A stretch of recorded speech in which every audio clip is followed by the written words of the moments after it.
It reminded me of late night conversations with a soul I have always loved when his voice would shake, as he spoke of his great uncle who was hung in Alabama for trying to vote.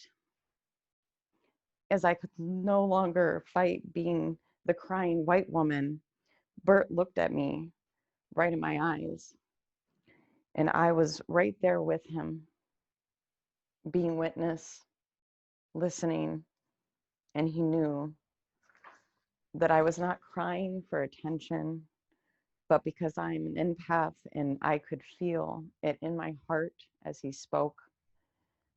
And I was reaffirmed that this was Creator's doing as he continued on.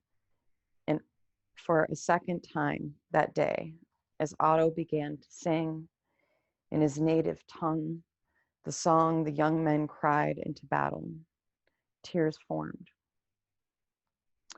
And I knew I was safe to cry them in this culture.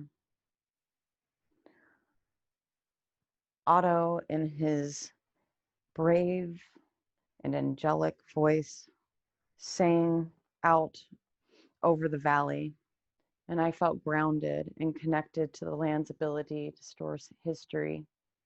I wondered if this was part of the Jewish experience in Israel, the need for earth that remembers, and how complicated that is, as Palestinians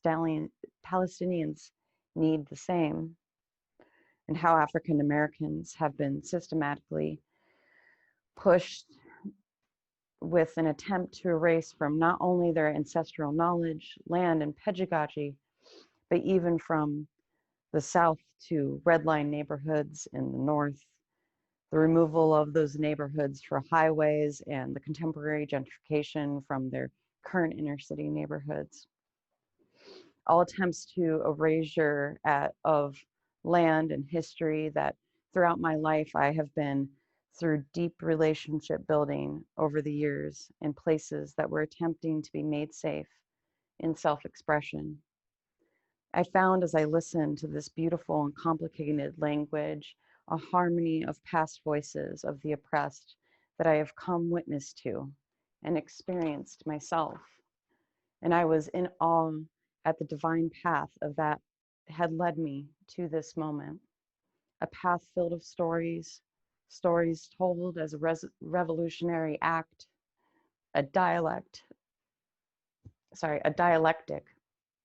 of stories grabbing oppression by the root and exposing the poisonous plant roots to the white supremacist culture to the sun, in knowledge that the harsh light will help kill it.